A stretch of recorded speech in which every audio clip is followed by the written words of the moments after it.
আসসালামু আলাইকুম, সবাইকে স্বাগত জানাচ্ছি আমার দেশ আজকের বিশ্বে। আপনাদের সঙ্গে আছে আমি হুমায়রা নাওজিন। দর্শক, শুরুতেই জানিয়ে দেব সংবাদ শিরোনাম। ইরান তেল রফতানিতে বাধা দিলে 20 গুণ কঠোর হামলার হুমকি ট্রাম্পের।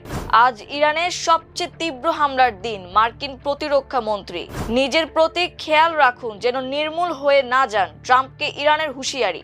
আমাদের ক্ষেপণাস্ত্র হামলা অব্যাহত থাকবে, আরাকচি। বাহরাইনে মার্কিন সেনাদের অবস্থানরত হোটেলে ইরানের হামলার দাবি।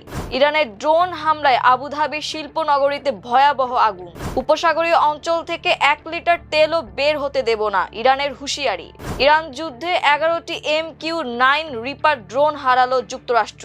যুদ্ধবিরতি চায় না ইরান, পার্লামেন্ট স্পিকার। ইরানের সরকার পতন নির্ভর করছে সেখানকার জনগণের ওপর, নেতানিয়াহু। দর্শক, শুনছিলেন সংবাদ শিরোনাম, এবারে বিস্তারিত। ইরানের সঙ্গে যুদ্ধ পরিস্থিতির কারণে বিশ্ববাজারে তেলের দাম বাড়তে থাকলেও তা মোকাবেলায় নিজের কাছে একটি পরিকল্পনা রয়েছে বলে জানিয়েছেন মার্কিন প্রেসিডেন্ট ডোনাল্ড ট্রাম্প। একই সঙ্গে তিনি দাবি করেছেন এই পরিকল্পনা বাস্তবায়ন হলে জনগণ খুব খুশি হবে। ইরানের সঙ্গে যুক্তরাষ্ট্র ও ইসরায়েলের যৌথ যুদ্ধের 10ম দিনে সোমবার ফোনে নিউ ইয়র্ক পোস্টকে এক সংক্ষিপ্ত সাক্ষাৎকারে ডোনাল্ড ট্রাম্প এসব কথা বলেন। তিনি জানান, ইরানের সঙ্গে উত্তেজনার কারণে তেলের দাম বাড়লেও তা মোকাবিলায় তার একটি পরিকল্পনা রয়েছে বলে আশ্বাস দেন ট্রাম্প। তিনি বলেন, আমার সবকিছুর জন্য একটি পরিকল্পনা আছে। তিনি আশা প্রকাশ করে বলেন, আমেরিকানরা এতে খুব খুশি হবে এবং তেলের দাম কমে যাবে। এছাড়া ট্রাম্প আরও সতর্ক করে বলেছেন, হরমুজ প্রণালী দিয়ে তেল ট্যাঙ্কার চলাচলে বাধা দিলে ইরানের ওপর যুক্তরাষ্ট্র 20 গুণ বেশি শক্তিতে আঘাত হানবে। একই সঙ্গে তিনি বলেন, এমন পরিস্থিতি তৈরি হলে ইরানের ওপর মৃত্যু, আগুন এবং ক্রোধ নেমে আসবে।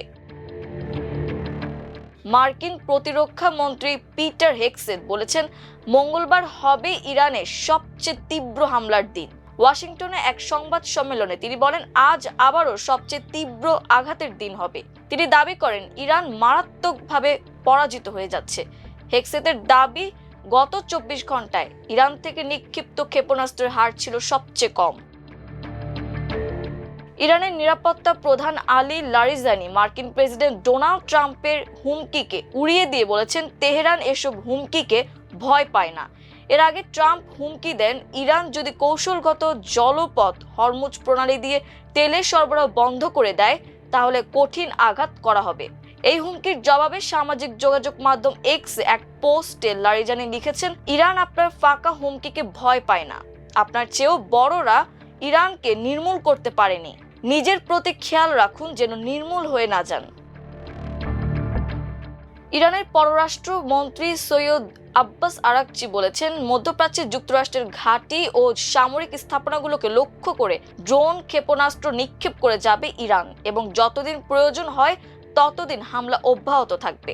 গতকাল সোমবার যুক্তরাষ্ট্রের ফ্লোরিডা অঙ্গরাজ্যে এক সংবাদ সম্মেলনে যুক্তরাষ্ট্রের প্রেসিডেন্ট ডোনাল্ড ট্রাম্প বলেন, ইরানের যুদ্ধ শিগগিরই শেষ হতে চলেছে। ট্রাম্পের এই সংবাদ সম্মেলনে কিছু সময় পর মার্কিন সংবাদ মাধ্যম PBS নিউজকে সাক্ষাৎকার দেন সৈয়দ আরাকচি। সে সাক্ষাৎকারে তিনি বলেন, গোলাগুলি অব্যাহত আছে এবং আমাদেরও পূর্ণ প্রস্তুতি আছে। যতক্ষণ প্রয়োজন হয় আমরা আমাদের ক্ষেপণাস্ত্র দিয়ে শত্রুদের ওপর আঘাত হানতে প্রস্তুত আছি। এতে যতদিন লাগে লাগুক। ওয়াশিংটনের সঙ্গে কোনো প্রকার আলোচনায় যেতে তেহরান আর আগ্রহী নয় বলেও সাক্ষাৎকারে জানিয়েছেন ইরানের পররাষ্ট্রমন্ত্রী। তিনি বলেছেন, মার্কিনীদের সঙ্গে এর আগেও কয়েকবার আমরা সংলাপে বসেছি। সেসব অভিজ্ঞতা খুবই তিক্ত। আমরা আর সেসব অভিজ্ঞতার পুনরাবৃত্তি চাই না। যুক্তরাষ্ট্রের সঙ্গে আলোচনা আর আমাদের এজেন্ডার তালিকায় নেই। বাহরাইনের একটি হোটেলে সফল ড্রোন হামলা চালিয়েছে ইরান। ওই হোটেলে মার্কিন সামরিক বাহিনীর সদস্যরা অবস্থান করছিলেন। তেহরান টাইমসের প্রতিবেদনে এ তথ্য উল্লেখ করা হয়েছে। খবর তেহরান টাইমস ও ডনের। তবে এ হামলায় ক্ষয়ক্ষতি বা হতাহতের কোনো সুনির্দিষ্ট তথ্য তাৎক্ষণিকভাবে নিশ্চিত করা হয়নি।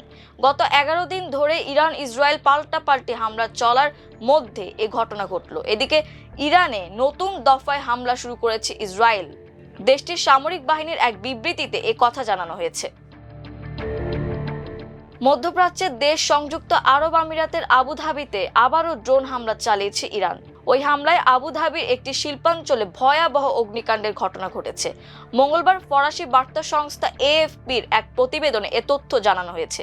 এতে বলা হয়েছে, ইরানের ড্রোন হামলায় আবুধাবির রুবাইস শিল্পাঞ্চলের অগ্নিকাণ্ডের ঘটনা ঘটেছে। শিল্পাঞ্চলের একটি ভবনে আগুন লাগার তথ্য নিশ্চিত করেছে আমিরাত কর্তৃপক্ষ।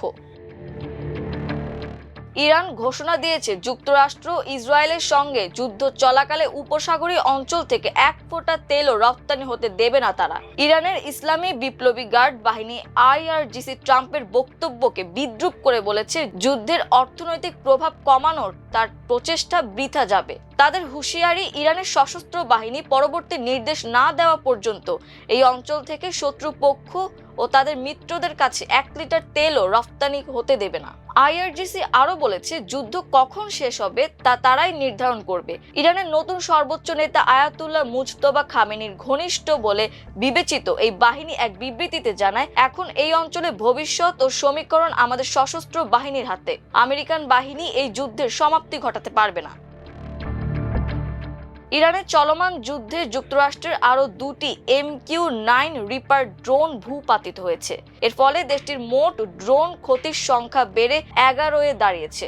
মার্কিন সংবাদ মাধ্যম CBS নিউজ জানিয়েছে অপারেশন এপিক ফিউরি অভিযানের সময় এই 2টি ড্রোন হারায় যুক্তরাষ্ট্র। এদিকে যুক্তরাষ্ট্রের সেন্ট্রাল কমান্ড জানিয়েছে ইরানের সঙ্গে যুদ্ধে মার্কিন বাহিনীর নিহতের সংখ্যা বেড়ে 8 জন হয়েছে। কুয়েতে 6 মার্চ আহত এক ন্যাশনাল গার্ড সেনা পরে মারা যান। বর্তমান ইরান, যুক্তরাষ্ট্র ও ইসরায়েলের মধ্যে সংঘাত দ্বিতীয় সপ্তাহে গড়িয়েছে। শুরুতে ইরান ও ইসরায়েলের মধ্যে উত্তেজনা থাকলেও এখন তা বড় আঞ্চলিক সংঘাতের রূপ নিয়েছে। এই সংঘাতের প্রভাব ইতোমধ্যে ইরাক, লেবানন, সিরিয়া এবং উপসাগরীয় অঞ্চলেও ছড়িয়ে পড়েছে।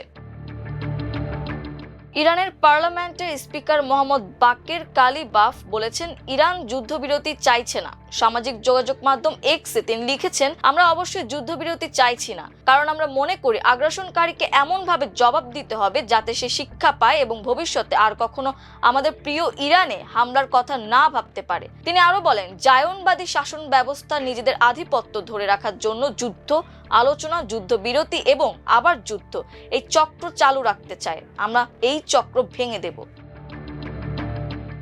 ইসরায়েলের প্রধানমন্ত্রী বেঞ্জামিন নেতানিয়াহু বলেছেন ইরানের সরকার পরিবর্তন হবে কিনা তা সম্পূর্ণভাবে নির্ভর করছে সেখানকার জনগণের উপর। তার মতে ইসরায়েলের ভূমিকা হচ্ছে ইরানের জনগণকে বর্তমান শাসনের বিরুদ্ধে দাঁড়াতে উৎসাহ দেওয়া। সোমবার ড্রোন ও ক্ষেপণাস্ত্র হামলায় আহতদের দেখতে ম্যাগেন ডেভিড অ্যাডম পরিচালিত ন্যাশনাল হেলথ ইমার্জেন্সি সেন্টার পরিদর্শনের সময় সাংবাদিকদের তিনি কথা বলেন। নেতানিয়াহু দাবি করেন সাম্প্রতিক হামলায় ইরানের ক্ষমতাসীন সরকারের শক্তি দুর্বল হয়েছে এবং জনগণ চাইলে পরিস্থিতির পরিবর্তন ঘটাতে পারে। তিনি বলেন ইরানের রাজনৈতিক পরিবর্তন ঘটলে তা ইসরায়েলের জন্য বড় ধরনের নিরাপত্তা স্বস্তি বয়ে আনবে।